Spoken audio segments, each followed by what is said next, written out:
Hello everyone and welcome back to my channel. Today I'm going to be telling you about everything I've been reading for the last couple of months. So not that anyone noticed, but I actually didn't upload a books I read in June because I only read 5 books and I was also just felt very chaotic at the end of last month. But in July we have truly returned to form and I actually read I think 18 books, which is more my usual speed, or it has been lately anyway. So I'm going to combine the videos and tell you everything I've been reading for the last couple of months. And because that means that we are going to be talking about well over 20 books, I'm going to be splitting this up in terms of books that I really had high expectations for and let me down, or books that I really didn't like. And then I'm going to be quite quickly moving through all the books that I just gave like a 3 stars or like a 2.5 or even up to a 4 star. And I'm going to be just kind of summarizing them and my thoughts on them pretty quickly. And then at the end of the video, I'm going to be talking about all the books that are the best ones that I read in the last couple of months. And actually, there's not that many that I don't think any of the books that I've read in the last couple of months are going to be on my favourites lists, but we have a few that have come very, very close, so that's going to be at the end of the video. So let's start off this video talking about all of the books that disappointed me in some way. Okay, so we have a little stack here of books that I was disappointed with in the last couple of months, and I'm going to start with probably the most controversial of the bunch because I have not seen anything but amazing reviews of this book. And I did not really like it. This book was actually the winner of the Women's Prize for Fiction. And if you know anything about my journey with the Women's Prize this year, I ended up reading most of the long list and all of the short list. And I did not get on with that many books on it. And I had very different views from the judges. So I'm not that surprised that this one won and I did not love it that much. But it is Brotherless Night. Now, this is not a bad book in any way. It's just one that I am very surprised that it did end up winning. And if I'm going to be very real and very cynical about this book, and it's going to make me sound like I have no heart, but I feel like it's one of those books that just because it is depicting something very sad or very tragic that's happened in history through the eyes of characters, it then doesn't actually work very hard to make you care about it as a novel or as a story, because it's relying on the fact that it's depicting something very sad to have all of the emotional gut punch that the story needs. But for me, I need a lot more than that to connect to a story and to think that a story is well told. I was expecting to cry, I was expecting to feel really emotional reading this book, which is what most of the other reviewers say about this story, but I did not feel anything, and if anything, it left me a little bit cold. This book is about a 16-year-old girl and she is studying to become a doctor, but her plans and her studies get interrupted by civil war breaking out in Sri Lanka. And so you are following her life and the life of her 4 brothers and her brother's best friend as they all come to terms with how hugely their life has changed by the civil war, and they really go down different paths as well. It does explore the different ideologies of the war and the different political factions that are involved in the civil war, but a lot of the time I just did not understand our main character. I did not understand the decisions she was making, and a lot of it just felt very, very one note for me. So therefore it doesn't feel heartbreaking because there's not actually that many moments of joy or anything uplifting to then feel heartbroken about. And also none of her actions really made sense to me. A lot of the love that came in this story just felt to me like it came out of nowhere. That is my slightly cynical and slightly disappointed review of this book. I am focusing more on the negative in this review because I've just heard only positive things about this book, so I did want to give you a balance. If you like historical fiction and you like books that are really trying to tug on your heartstrings, then you might really enjoy this. But for me, I ended up giving this only 2 stars. So next up, we have another historical fiction that didn't work for me, and unfortunately this was a book club book. Again, this is not a bad book, but for me, it just did not hit on anything that I enjoy in a story, and this was the book club book for June, which was the 40 Rules of Love by Elif Shafak. So we chose this to represent Turkey, and in the end perhaps we should have chosen a different story to learn more about Turkey. There's 2 different kind of stories interwoven in this story. One, you are following Ella, who has a husband and 3 children, and she's kind of put her own hopes and wishes on the back burner for most of her life, and she's realizing now that she is living a life without love, and she starts working as a reader for a literary agency and then reads this book. And this book is all about the poet Rumi and also his friend Shams of Tabriz. Through reading this book, she learns a lot about Rumi's life and also Shams of Tabriz's life, and then connects with the author of this book as well, who kind of opens her up to love. There was a lot of beautiful quotes in this and beautiful lines, but for me the two stories didn't mix well at all. I found myself getting quite bored with Ella's story and wanting to be in the novel, like the Rumi and Shams of Tabriz timeline. I'm not sure if timeline makes any sense because obviously it's a story within a story. So for the first half of the book, that's all I wanted to be in.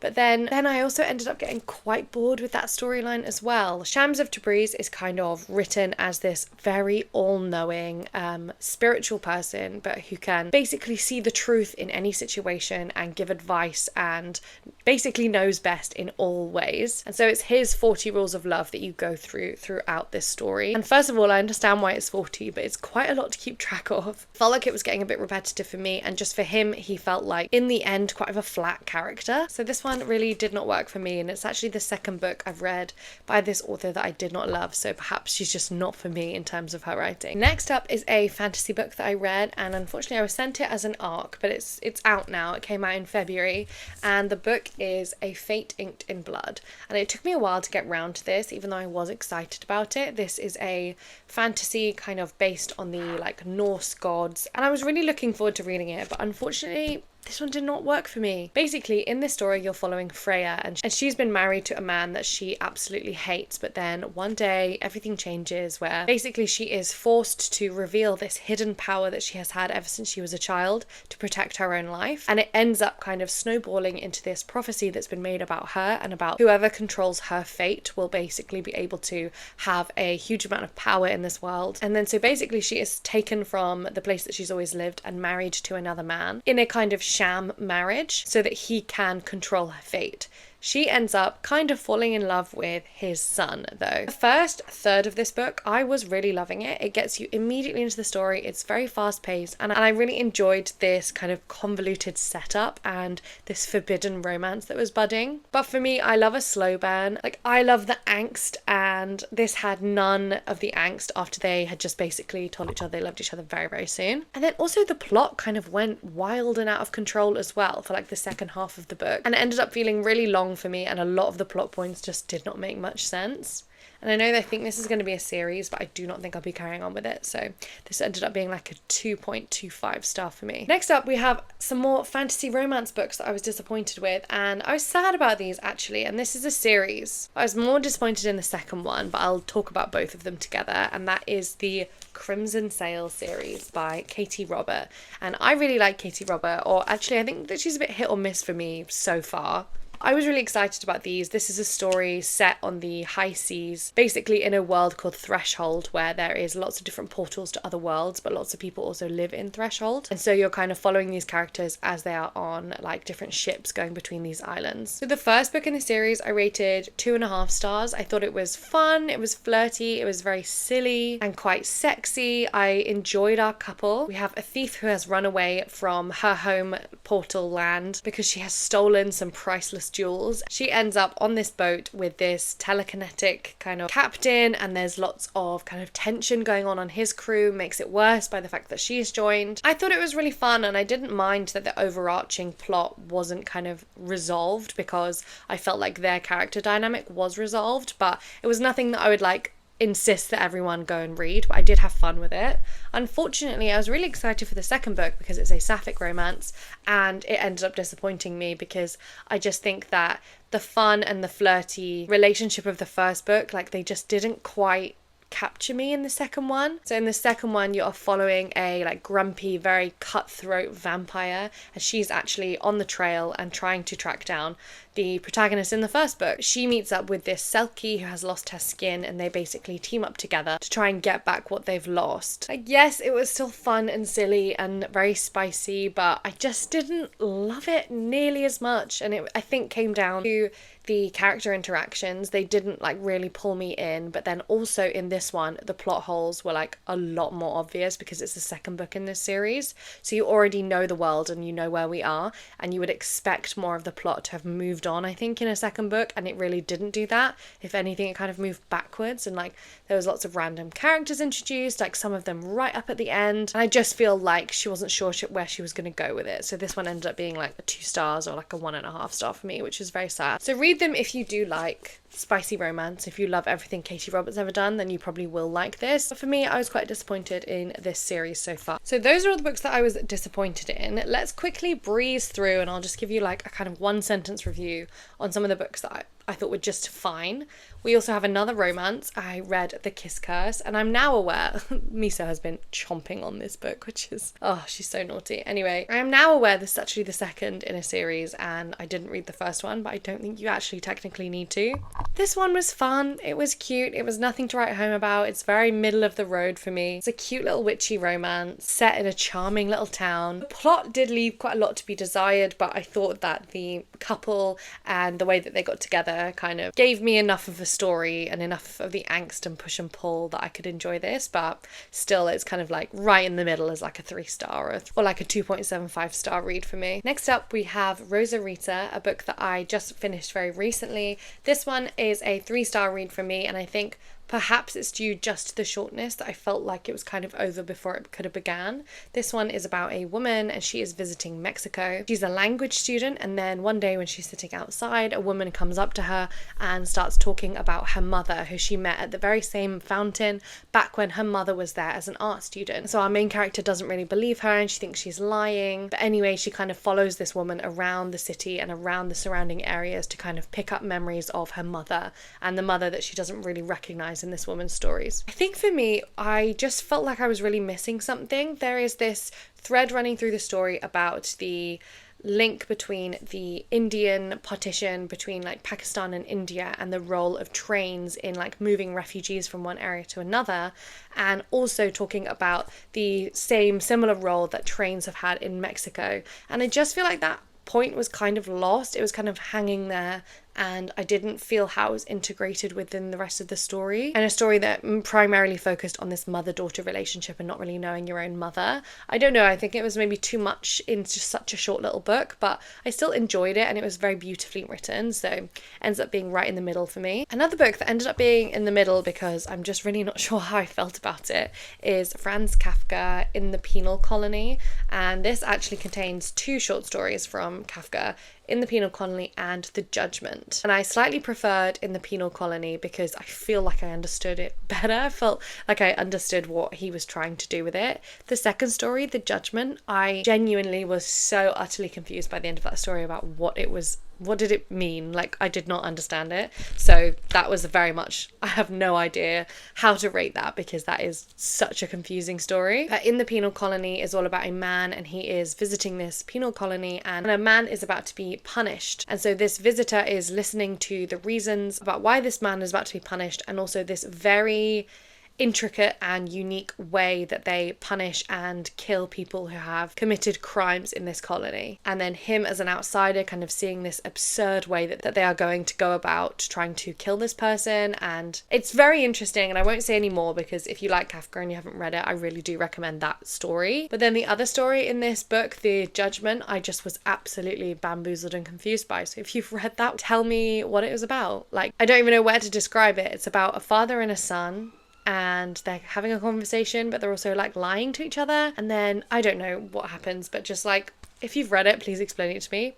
So this goes somewhere right in the middle. Another book that's ending up being right in the middle for me is a book that I've just finished today, actually, and it's been on my want to read list for so many years. It's on my 24 priority reads, and it ended up being just a 3-star read for me, and it is Tuesdays with Maury. I don't know what I was expecting for this book. This is a non-fiction, and it is all about the author's experience reconnecting with an old professor after his professor has been diagnosed with ALS and he is slowly dying. So I knew that this book would be really sad, and I actually did cry at the end of this book, but I am a very easy crier. But for me, I just feel like the chapters themselves were really staying quite on the surface level. It's basically the author asking for advice from Maury, who is a very thoughtful and intelligent person, asking for advice on different things like family and love and marriage and kind of how to live a better life. I do think just probably because it's such a famous book and it's so well loved that I've probably heard a lot of the quotes before, and I feel like then the experience of reading it for me wouldn't hit as hard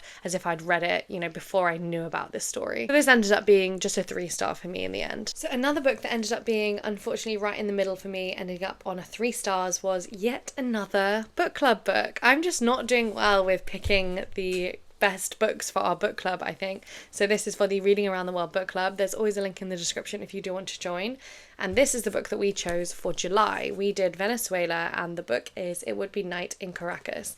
And I do love this cover, and I was really excited to read this one, but it ended up being just such a 3-star read for me. And I actually think a lot of people felt very similarly in the book club. We all ended up at about 3 stars. No one absolutely loved it. And I think we were kind of in agreement that although it was written well and it felt very atmospheric, it just lacked some kind of emotional punch, and we felt quite distant from the main character. But basically this is a story about a woman, and she is just burying her mother. So her mother has died and left her all alone, and now she is trying to survive in Caracas, in Venezuela, in a time of like huge unrest. She basically has her apartment taken over, and she is trying just to survive day to day. I'm grateful for what it taught me about Caracas at that time of huge unrest. But unfortunately, it just didn't hit me enough, and I just didn't connect to it as a story, so it ended up being a 3-star read for me. Okay, so we're now going to move on to talking about books that I really liked, but we're going to ease into this category by talking about a book that I really liked and also really didn't like at the same time, exactly the same amount.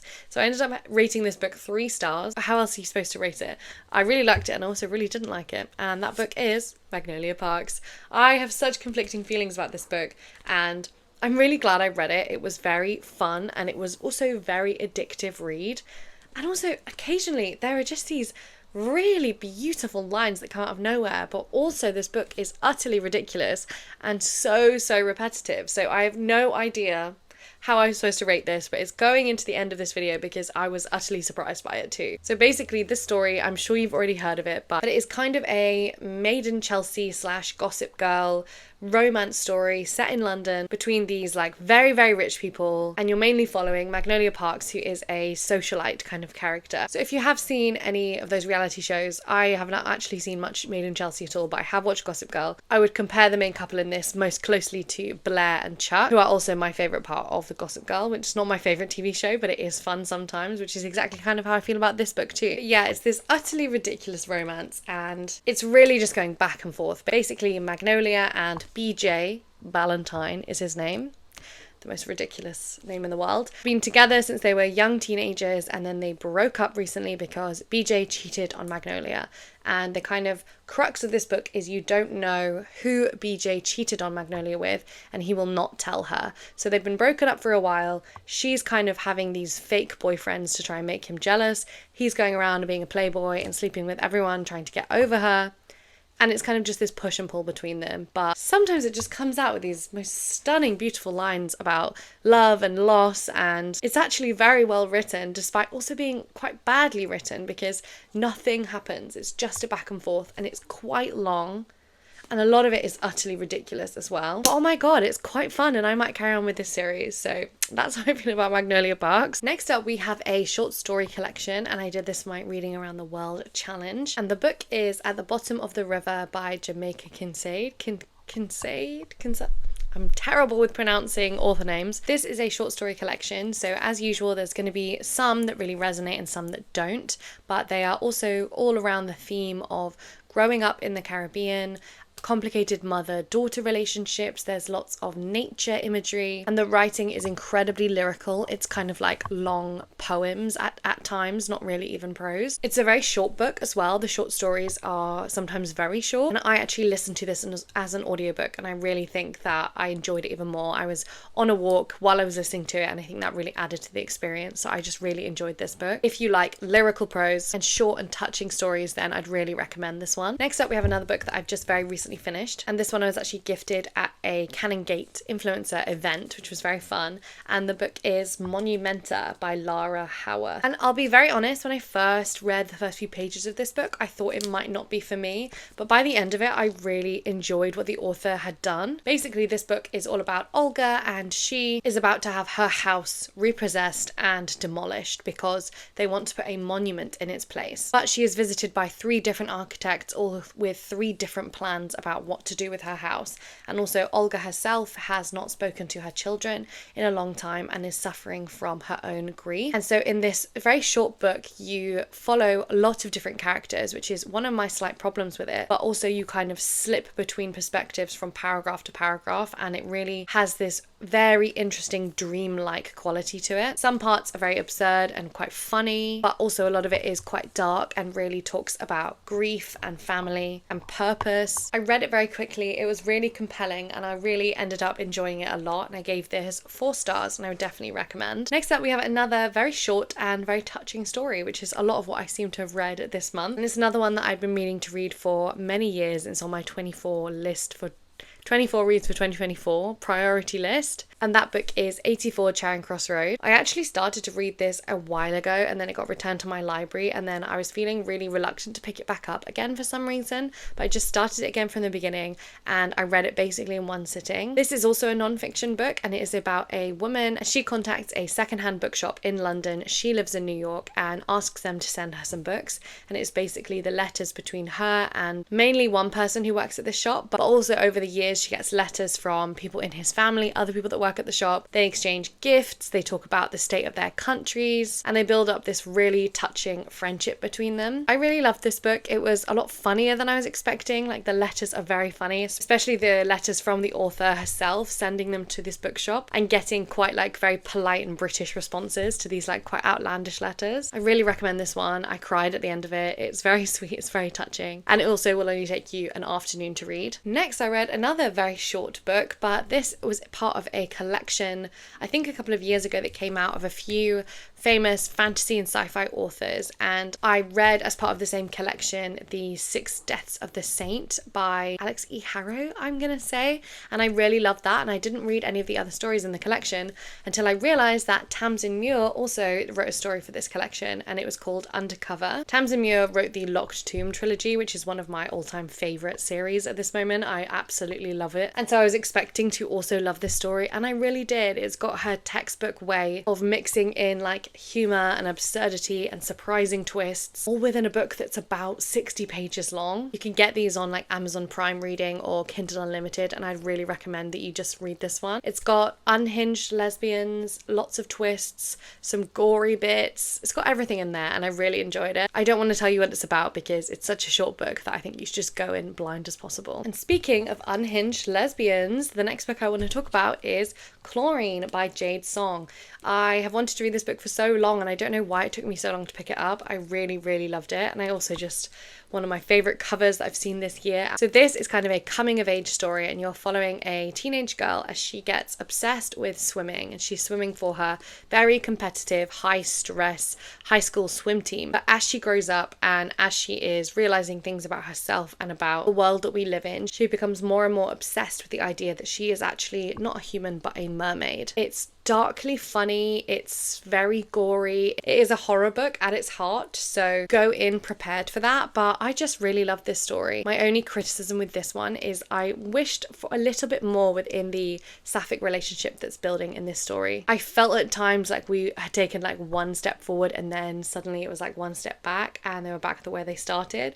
I feel like maybe that is because they are teenagers, and that's kind of how relationships are sometimes, but I just wish for a little bit more in terms of that romantic subplot, I guess. I enjoyed way more books than I was actually thinking. I think I was too negative at the beginning of this video because this section is going to be quite long. But next up we have an author that I am attempting to read every book that they've ever published, and the next one on my list was When We Were Orphans by Kazuo Ishiguro, and I have loved almost all of the books that I've read from this author, and I also really like this one too. It's not going to be up there with my favourites, but it does have something about his signature style that I just like eat up every single time. This book is set in the 1930s in England, and you are following Christopher Banks, and his goal in life is to be a celebrated detective. And perhaps one of the reasons why he has this as his life goal is that when he was a child he grew up in Shanghai and both of his parents went missing, and it's this unsolved crime from his past. So then when he is an adult and he has become a celebrated detective himself, he goes back to Shanghai to try and figure out what happened to his parents. My favourite part about this book was how the author plays with memory and how our emotions can affect so much of what we remember and how we remember it. I love that as a theme in a book, and I think it was played out really well here because you know, obviously, that no one can have a perfect memory, but I think it just adds a whole new layer to the mystery that's kind of at the centre of this story. It is pretty slow paced though, I will say. Like most of the action does happen right at the very end of this book. Most of the story is very slow paced, so if that's not your thing, then you might not get into this one. But personally, I did really enjoy it, and I can't wait to carry on with my mission of reading everything that Kazuo Ishiguro has ever written. Next up, we have a fantasy book, and it's also another one that I've been meaning to read for a very long time, and that is The Goblin Emperor.